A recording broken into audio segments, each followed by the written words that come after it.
MGX Minerals is revolutionizing the new energy economy with patented lithium extraction technology, replacing traditional solar evaporation using low-cost, low-energy nanofiltration. The first system of this paradigm shift technology is currently being commissioned. MGX Minerals trades on the CSE, symbol XMG, the OTCQB, symbol MGXMF, and Frankfurt, symbol 1MG. For more information, visit our website, mgxminerals.com.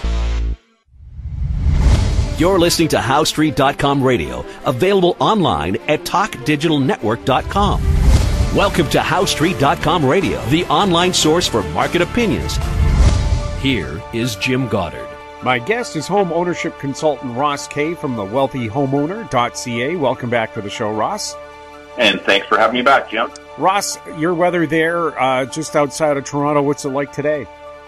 We've got a nice little legitimate snowstorm coming here. Jim, it's a legitimate little snowstorm, and it's going to wreak havoc on our roads and everything else, that's for sure. Even I volunteer coach youth basketball, and we canceled our practice tonight. Now, yeah, whereas in Vancouver, it's +8 and partly sunny. I think it's the warmest winter we've ever had. Flowers are blooming here on the New Westminster waterfront. Yeah, I can move out there and start looking at that new Fraser Valley CEBL team that's being formed out there. The last professional basketball team to step in British Columbia since the Grizzlies left. So there you go. Ross, Premier Doug Ford in Ontario was making noises about trying to make housing more affordable. Will he? Can he? And what should he do?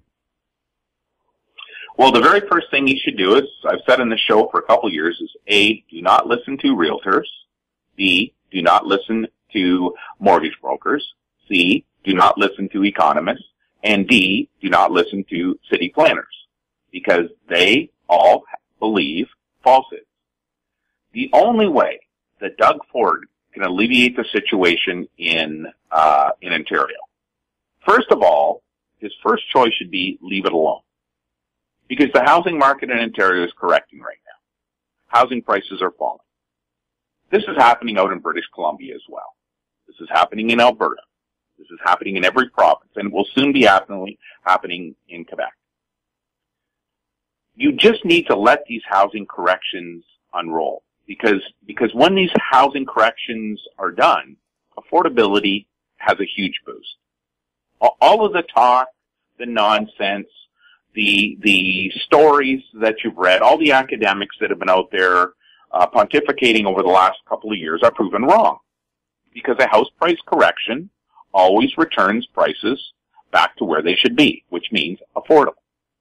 Now, that is not good news for homeowners in their own minds. Homeowners believe, 100% of homeowners believe, higher house prices benefit them. They believe that because they think their house is worth more, so they're worth more, which is true. What's not true is that they're benefiting from it. Only about 3% of Canadian homeowners benefit from higher house prices. Only about 3%. Those are the people who have lived in homes for 40 years. They're in a single detached home, generally an executive class home, and they're ready to retire. They're ready to get out of the single detached market. That's 6%. That's 3%. They benefit from higher prices. Everyone else benefits from lower prices because everybody else has a mortgage. And the smaller your mortgage is, because housing prices are lower, the better you're off. If that's $10,000 or $100,000, you're still better off. So the very first thing Ford should do is leave the housing market alone. Just let this correction finish. Now, I understand that is not politically correct.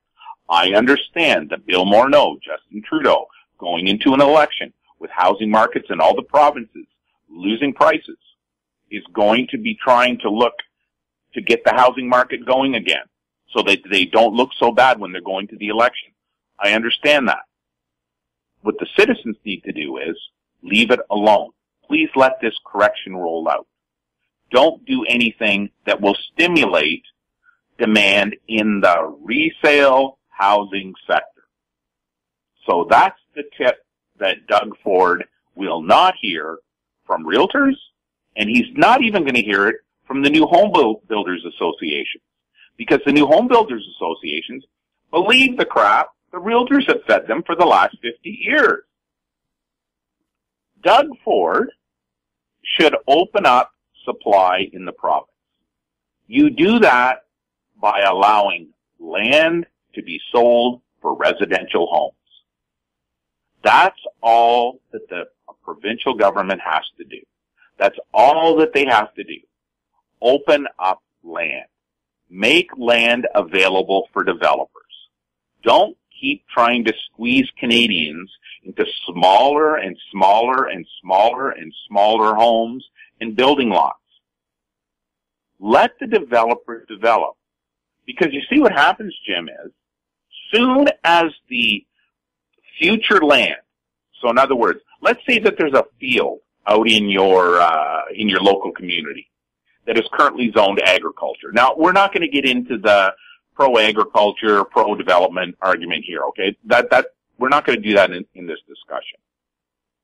The question was, what can Doug Ford do? What he could do is he could say, you see that land there? You can build houses on it tomorrow. You can build single detached houses on it tomorrow. All of that price of that land goes up. But the price of the land beside it, which was already zoned for single detached residential homes, goes down. The overall price per square foot of the land drops. Now, you're already in a housing correction in Ontario, just like back in 1990. What happened in 1990 was, in 1998, you could not find a building lot for sale anywhere. We had small builders who were just clamoring for us to find building lots for them. We knew a few realtors who that's where their entire business was, developing land. A couple of guys were really good at it, really, really nice guys.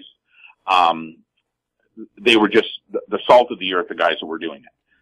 They could find you one or two building lots here and there, and they were kind of doing you a favor.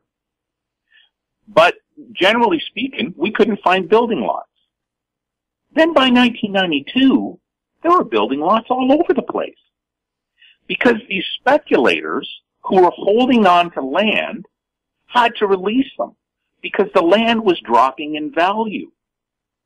The longer they were holding on to this land, the more money they were losing. They needed to liquidate the land. Soon as the need for developers to get rid of their holdings happens, housing prices get better. Affordability gets better. The easiest way for a provincial government to do that is to unlock the land. We can get into a debate over the amount of land we need to maintain for agriculture, for green space, for future conservation. We can get into all of those discussions and have a real quick, logical discussion about that. The truth of the matter is, in every single urban center in Canada, if we are going to allow immigration to come into our country, we have to grow those cities. We have to expand those cities. If you make your city go up, in other words, if you're going to start stacking homes on top of one another, you are going to reduce affordability. You are going to naturally cause the price of houses to increase. If you stop stacking those houses on one another, the lower your city is, affordability improves. There is no debate on this topic. You can look through the housing stock of all the world cities and the communities around them, and you can see that is exactly what happens. The higher a city is, the more expensive the real estate is. The lower a city is, the cheaper the homes are. All of your planners, all of your academics who've out there talking about transit hubs, increased density, smaller, we've got to build affordable homes. In other words, we want people to live in one-bedroom condos. That's all. All that does is artificially cause house price inflation. Allow the land to be unlocked. That it will solve every single issue in the housing market. Keep new home buyers out of the resale market. Let them move into the new home market. It's better for the economy, GDP. It's better for the housing stock because your housing stock is getting newer quicker. And the main thing is it creates jobs. It's a self-fulfilling prophecy. Isn't another thing governments could do is cut the red tape? I was just hearing a story today that a suburb of Toronto is still waiting for approval for a sewer system that was applied for back in 2009. Okay, so I saw the exact, and it's funny you said that because we had the calculator out here in the office. I was telling the guy that sewer system, I think it was at 1735 million was the quoted price. That equates to $28,000 per new home built. They were talking about that new sewer system allowing 30,000 new houses to be built. Okay, you make sure the cost of that sewer system is in the development charge. There is no way that existing homeowners should be expected to pay to get a brand new sewer or water treatment plant built for new homeowners. Add it to the cost of their house. But Ross, my question is, why does it take so long for projects to get approved? They said from the time you draw up a housing development, it takes 10 years for those homes to come along. In Vancouver, it takes you years to get a building permit. Why does the government take so long to get the process itself underway? It's the same reason I'm on this show every weekend. I'm trying to debunk myths. When you have conservationists saying you shouldn't build you shouldn't expand your city an extra half a kilometer. You have the green group saying we shouldn't have cars on the road. Okay, so what they're actually saying is, we want you to live in a smaller and smaller house, stacked higher and higher atop one of another, and we don't want you to be able to get out of the city. At the same time, by the way, we're going to allow everybody to take a flight to Davos or to take a cruise ship that pollutes way more than driving a Suburban does 100,000 kilometers in a year. We're talking, it's time that we just start debunking these myths. The red tape exists solely because special interest groups have an unfair advantage over homeowners. Homeowners are not energized. Homeowners are out there, families, working to earn the money to pay off their house, to live, to pay off their car, maybe to get their kids into soccer. They don't have time to be lobbying the government to debunk comments about a specific green argument or a specific density argument or a specific bicycle argument. They're working and they're living their lives. They don't have time to do that. If you look at the groups that are lobbying, the people that are actually doing this art lobbying, they have all the time in the world. They're pushing an agenda that does not serve the greater good of their community.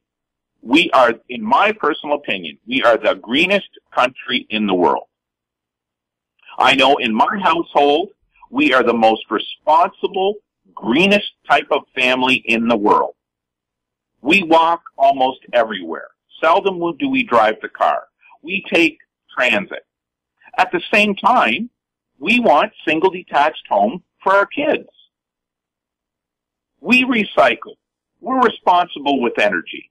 We don't take flights down south every year. That's our choice, because we will pollute in another way. Why do you penalize the lives of Canadians to serve the special interest group? I just don't understand it. We'll have more with Ross Kay right after this. I'm Greg Johnston, CEO of Carl Data Solutions, an industrial Internet of Things company that provides big data solutions for monitoring critical infrastructure. Carl Data offers machine learning and predictive analytics features through our cloud-based applications to deliver key asset-saving operational insights from massive amounts of data. Carl Data trades on the CSE symbol CRL and the pink symbol CDTAF. For more details on Carl Data, please visit carlsolutions.com.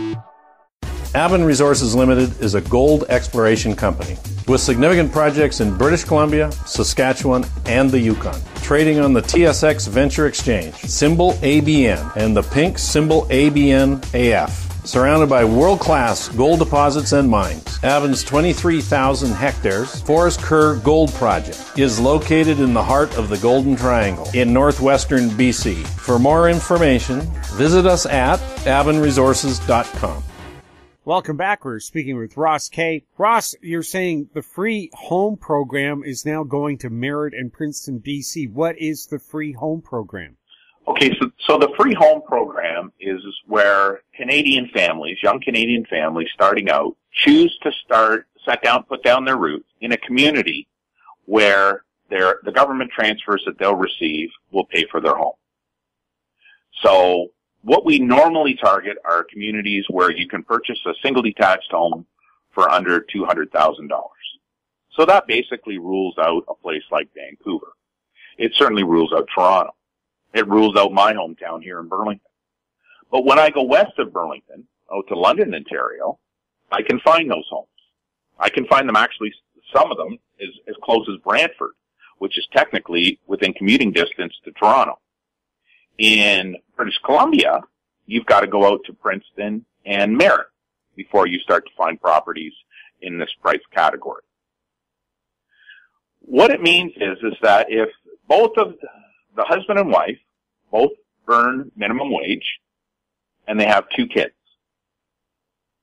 the child tax credit in Canada that family will receive would fully fund that family owning a home by the time the kids are ready to head off to university.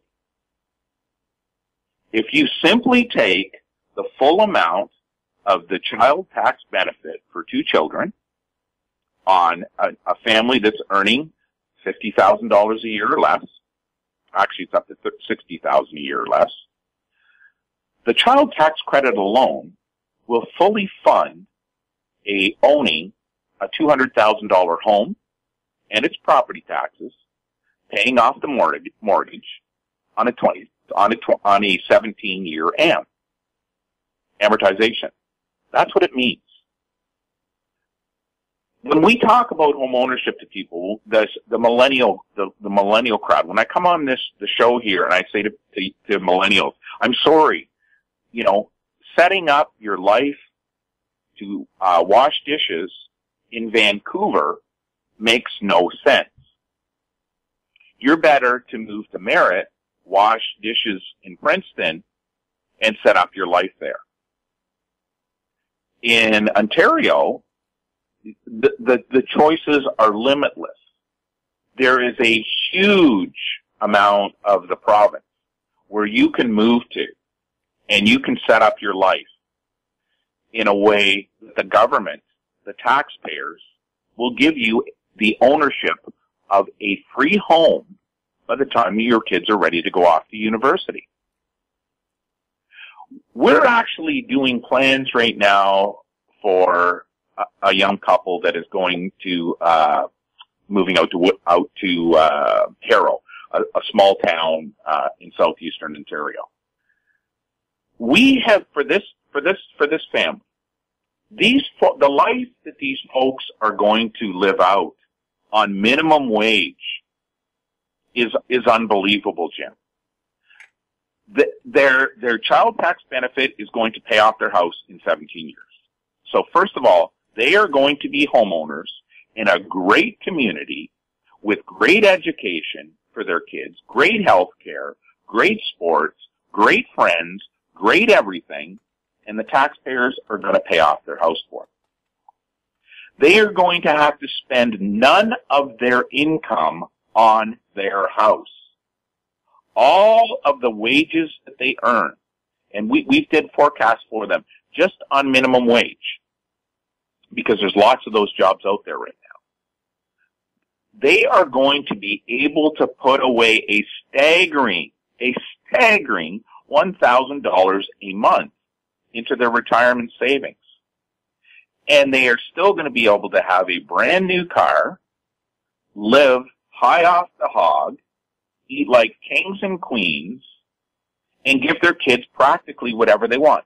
They are even going to have the option of having one of the parents home every single day the kid gets home from school. Not only that, if the structure stays the same way that it is today, when those kids are ready to go to university, if those parents can convince their kids to delay going off to post-secondary for 3 years, those kids are going to have their educations paid for them fully by the government, by other taxpayers, including residence, tuition, food, living expenses for the year. Those kids are not going to have to pay a nickel. What people don't think about when we hear this affordability nonsense, it's because people don't step back and look at how much the cost of something is going to be over 40 years. This couple I cited for Woodstock, if they do commit to this 1,000, you have to understand, that's going to allow them to fill up their TFSA every single year for the next 40 years till they're ready to retire. They can get a financial advisor who's going to get some 6%. These people are going to be so wealthy. They're going to have a house that's fully paid off, and they're going to have a TFSA that fully funds their retirement. They are not even going to need a nickel from the government then. When we contrast that with a young couple trying to start in Toronto or Vancouver, we can't find a job where they make enough money that is going to equal the life that this young couple in Woodstock is going to have. Those opportunities in British Columbia are available in Merritt and Princeton right now. There are single detached homes in those two communities. Like, you got to go that far out, but you're still in British Columbia. You still can drive to Vancouver. You're closer to the mountains. And they're very pretty cities. Great low crime rate, great cities as far as I know. And if that's where you choose to set down your roots, you choose to start living your life there, 10 years from now, it's going to be your hometown. It's going to be where you live. 40 years from now, it's going to be your life. You are going to be filthy rich as long as you follow this format. When I talk to my own kids, Jim, when I talk to my own kids, there's a difference between surviving in life and thriving in life. I believe that the corporate elites of our society, and our capitalist society, and I'm a pro-capitalist, okay? I'm a pro-capitalist. I want pipelines, but I am a pro-environmentalist. So I'm pro-capitalist. But I do believe the elites of our world want to keep the citizenry in survival mode. When I hear 40% of the Canadian population is within $200 a month of going bankrupt, that's survival mode. That is living your life paycheck to paycheck. Survival. Every 2 weeks you breathe, take a sigh of relief for a couple of hours because your bills are paid. A couple of hours later, you're worried again how you're going to make it 2 weeks from now. They do that by keeping you in these cities. They do that by making you live in smaller units and increasing the density. They do that by telling you that it's not green to have a garden in your backyard where you can grow vegetables, where your kids can have a place to play every day safely, where your footprint on the world is actually smaller because you're a responsible person, like families used to live in the 50s and 60s. It's still available today. You just have to act upon it. Right now, you've got to, in British Columbia, you've got to go to Merritt or Princeton. In Ontario, you move west of London, or you go east of Kingston, or you go north of Peterborough. All of these great places. Because in Canada, Jim, we have the great equalizer. We have a federally supported, taxpayer-funded healthcare system. That is the greatest wealth equalizer in the entire world. When we hear affordability comparisons between Canada and other countries, especially the U.S., we say, what are you talking about? A minimum wage family in Canada doesn't have to pay anything for any income tax, and they get their health care paid for. If there's a catastrophe in their family's not wiped out. Not only that, the taxpayers of Canada will pay for that family enough in the child tax benefit that they can have a free house. We need to step back, get rid of the noise that is causing people to try to survive. And you need to step back and try to find out how to thrive. If that means you've got to move away from Toronto or Vancouver, then you've got to make a choice.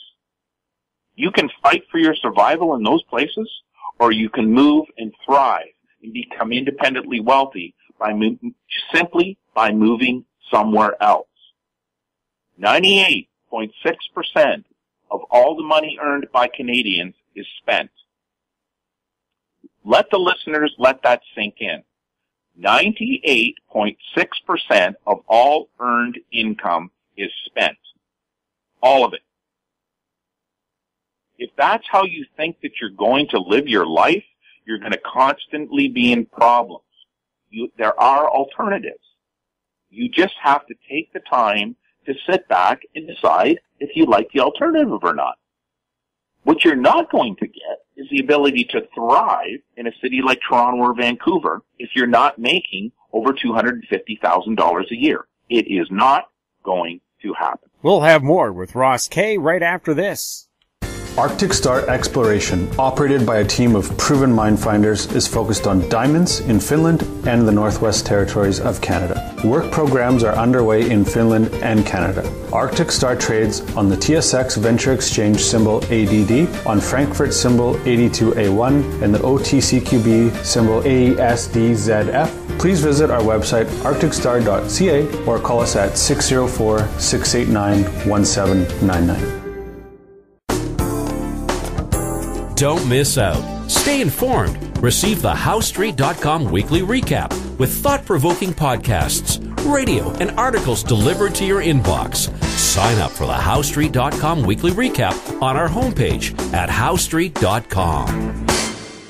Welcome back. We're speaking with Ross Kay.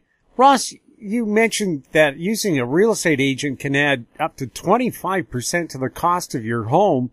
What were you talking about, and what kind of examples do you have? Okay, so this is another conversation that, it's a great one to get into at the start of the year. When I was selling homes for a living, if I knew that the furnace was going to need to be replaced in the first year that a young couple was moving into that house, I knew that it wasn't just the cost of the furnace that was going to matter. It was the harm to their net wealth that was going to take place.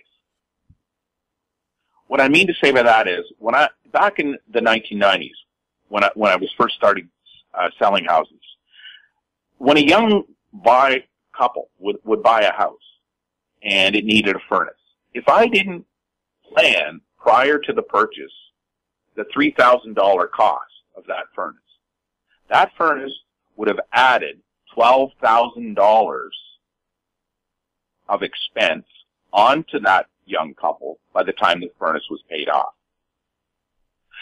You see, when you have an expense like that, that means that money is no longer available to pay down your mortgage. Back then, we were talking about paying down mortgages. I'm not talking about that today. The difference was $12,000. It sounded so innocent at 3 until you realize it was 12. So there was $12,000 on a $150,000 townhouse purchase. Now, real estate commissions. Real estate commissions, the buyer pays. Don't listen to anything you read in the newspapers. Don't listen to any realtor gibberish. Don't listen to any bank economists or academics. The only people who ever pay commission are home buyers. There is not a home seller in Canada who has their home for sale, receiving free real estate services, free marketing services, free photographs, free open houses, free everything, and their house doesn't sell that they pay a check. Does not happen. The only people who write a check are the people who buy the house, the buyers. That price, the cost of all the real estate services are included in the purchase price. If it wasn't, then you would see two different prices off to every single home sale in Canada. You would have the price of the home plus the commission that's being charged. You never see that. All you see is the price of the home, because the commission is included in the purchase price the buyer is paying. So now take 6% and use the same methodology I used on that $3,000 furnace. Now you've got $7,500 on the same multiple, and now we're up to $35,000 in carrying charges over the course of 25 years, plus the furnace. Now we're at 25%. And everybody is listening right now, and they're saying, but Ross. No buts about it. If the real estate agent wasn't there, your price would be 4 to 6% lower. If your real estate agent had told you, negotiated in the purchase price, the cost of a new furnace, you wouldn't have had to have paid for it. If you're purchasing a home that needs a new fence in the backyard, and you don't know about it because the fence isn't going to fall down for 2 years, 2 years later, you have the cost of that fence. You should not have had the cost of that fence. You should have known on the day that you purchased it how much that home was going to cost you to own over the next 40 years. When we hear affordability, we laugh like it's a joke to us. This house price to income level. What are you talking about? Do you really think in 1982, when you could buy a townhouse in Burlington for $32,000, when the median income was $32,000? In other words, the house price to income was 100%. Not the 650 everybody's arguing about now. It was 100%. Do you really think houses were more affordable then? Well, if that was the case, then why was everybody going bankrupt? Why were there foreclosures happening all over the place when they're not happening now? It's because affordability isn't calculated the way that they calculate it. You have to take, when you're walking into a new home, the 40-year outlook. How much is this home going to cost me over the next 40 years? Divide it by 40, divide it by 12, and you know how much that house is going to cost you a month. The beautiful thing is, each month, as inflation goes up, the real cost that you're paying goes down. When it's so easy to save 25% on a house, people have no idea. When I'm using this example about affordability, Jim, this is the easiest way for me to describe it. You find a brand new subdivision that was built. When you look at who moves into that house, that new subdivision, and let's say these are median homes. like just regular single detached homes, nothing fancy, just nice single detached homes, you're going to see a whole bunch of older cars. They're going to be nice cars, but they're not going to be brand new cars. You're going to see that because the people who buy those homes don't rush out and buy a brand new car. So instead of having to pay $400 a month for a car, they spend the extra $400 a month in their house on their mortgage. The bank doesn't care whether you stay in your existing house and buy a $70,000 vehicle and finance it. They only care how much your total outgoing is in a month. They don't care if you move into an expensive home and drive a beater. All they care is how much you spend a month. So if they only care about how much you spend a month, why isn't that the only thing that you worry about as well? When houses were at 100% of the income, when houses were $32,000 and median income was $32,000, families were going bankrupt in Ontario. Their houses were being foreclosed on. Today, you can have 5 times your income, and you're not going bankrupt. You're not being foreclosed on. The reason why is you need to look at the total cost of ownership. There is not an economist in Canada, an academic in Canada, a realtor in Canada, a real estate company in Canada, a fintech company in Canada, a prop tech company in Canada, who talks about the 40-year cost of ownership. We have tracked the 40-year cost of ownership since my parents began selling houses in the early 1980s.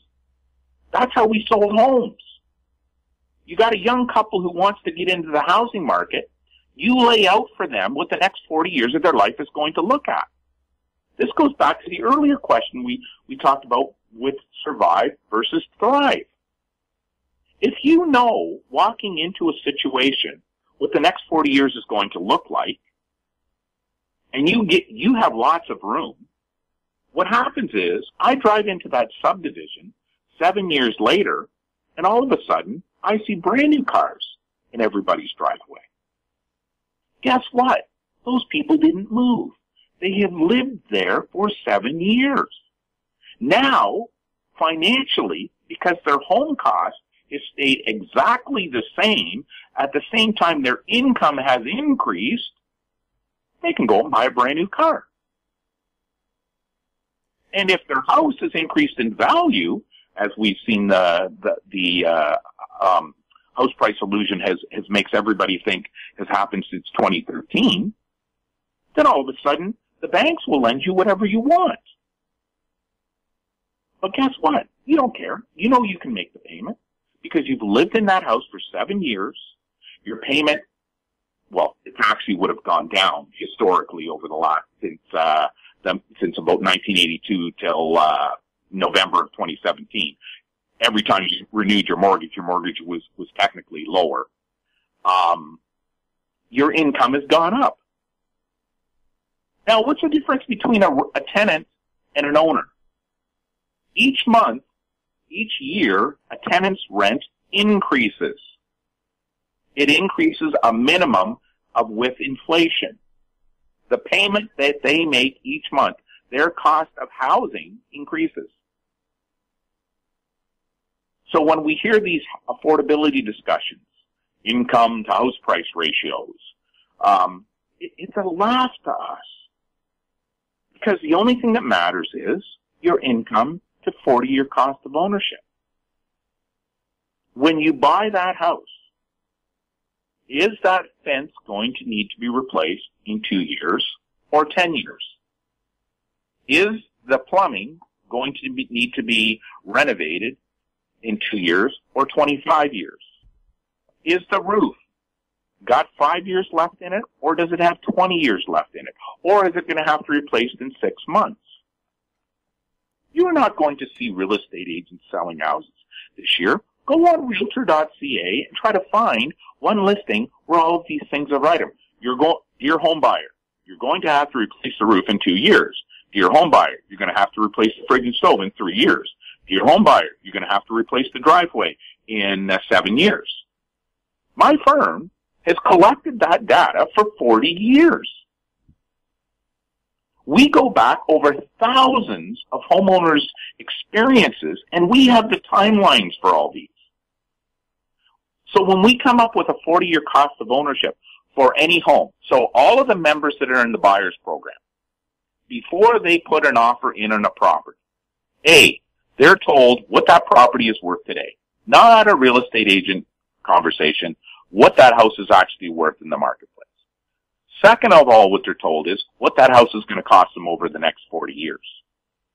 Now, if they like both those things, they can go ahead and do it. If they don't, well, then we recommend they don't do it. But all of these things are simple mathematical calculations. If you know how everything works in a house, how they depreciate, when they need to be replaced, how the prices increase in them over time, you can establish what the 40-year cost of ownership is. So that 25% that I talked about at the start, Ross, how can you save 25? I can save anybody 25% over the 40-year cost of their ownership in a second. What I probably can really do is over 50%. Really easy to save over 50%. How do you do that? Well, you time the market. You enter the market at when the time is most beneficial to you. These are black and white calculations. The home that you buy, you understand the cost, the 40-year cost of that house the day you buy it. The price that you're paying for the property. If it's the best house in the street, then you pay the best price. If it's the middle house in the street, you take a big, huge discount or you don't buy it. You go start knocking on other doors of people who don't have their houses listed for sale, because I'll tell you, there's going to be another 2 or 3 neighbors who have great houses that are going to come for sale this year that you're never going to know about because you'll buy a house. Today, instead of waiting, delaying the purchase. Ross, thank you so much for chatting with us. Hey, thanks for having me on, Jim. My guest has been home ownership consultant Ross Kay from thewealthyhomeowner.ca. If you have any questions for Ross or any of our other guests, you can send them to info@housestreet.com. Our popular YouTube channel is Talk Digital Network. Find us on Twitter @HouseStreet. I'm Jim Goddard. Thanks for listening. Comments made on HouseStreet.com radio are an expression of opinion only and should not be construed in any matter whatsoever as recommendations to buy or sell any financial instrument at any time. Available online at TalkDigitalNetwork.com. HouseStreet.com radio is a production of House Street Media Incorporated.